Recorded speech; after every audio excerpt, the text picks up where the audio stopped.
Hai Bunda, mau si kecil tumbuh tinggi, sehat, cerdas, dan juga bebas stunting. Yuk tonton video lengkap ini untuk memahami pemberian makan yang tepat dari ASI hingga MPASI. Masa depan cerahnya dimulai dari pemberian nutrisi yang tepat di 1000 hari pertama kehidupannya. Pertama, kita kenalin dulu musuhnya, yaitu stunting. Stunting adalah kondisi anak pendek akibat kurang gizi kronis. Ini bukan hanya soal fisik, tapi juga menghambat perkembangan otaknya yang mempengaruhi kecerdasan dan kesehatan jangka panjang.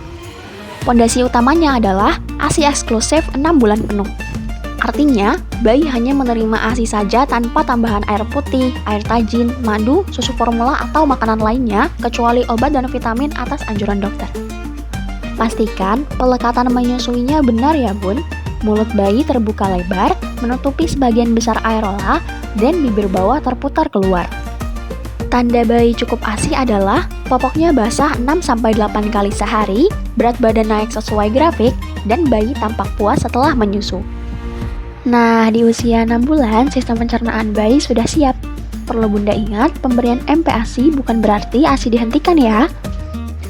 Justru, ASI harus tetap dilanjutkan sampai usia 2 tahun. Kenapa? Karena setelah 6 bulan, ASI saja sudah tidak cukup untuk memenuhi kebutuhan energi dan zat gizi hariannya yang semakin meningkat, terutama kebutuhan zat besi dan zinc. Jadi, MPASI adalah makanan tambahan, bukan pengganti ASI. MPASI yang baik harus memenuhi 4 prinsip: tepat waktu, tepat tekstur, tepat gizi, dan tepat cara. Yang paling penting, teksturnya harus sesuai usia, mulai dari lumat, lalu naik ke lembut dan cincang, hingga akhirnya finger food. Tahap pertama, usia 6-8 bulan. Teksturnya lumat dan halus sempurna, seperti bubur kental. Tujuannya untuk memperkenalkan rasa dan melatih menelan.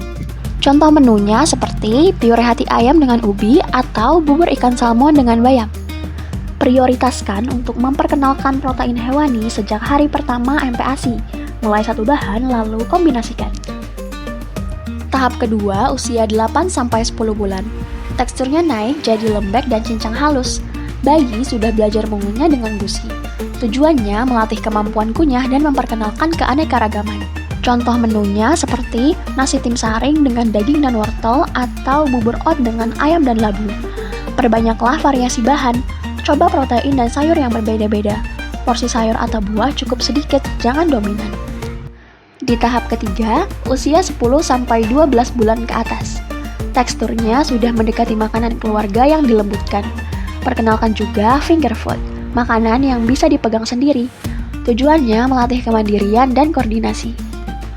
Contoh menunya seperti nasi lembek dengan balado hati ayam atau pasta dengan saus keju tuna.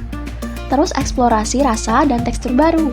Jadwalkan makan utama 3 kali dan selingan 2 kali sehari. Cara menyuapinya juga penting loh bun. Responsive feeding. Ciptakan suasana menyenangkan, ajak anak bicara dan jangan dipaksa. Untuk porsinya, ikuti isi piringku. Setengah piring sumber energi plus sedikit sayur atau buah, setengahnya lagi sumber protein yang diutamakan hewani. Jadi, kunci cegah stunting adalah ASI eksklusif dan dilanjutkan, MPASI dengan tekstur dan gizi yang tepat, serta pola asuh yang responsif. Perkenalkan berbagai macam rasa dan tekstur sejak dini. Untuk masalah spesifik, selalu konsultasi dengan bidan atau dokter anak ya bun. Semangat Bunda, demi masa depan si kecil yang sehat, cerdas, dan bebas stunting.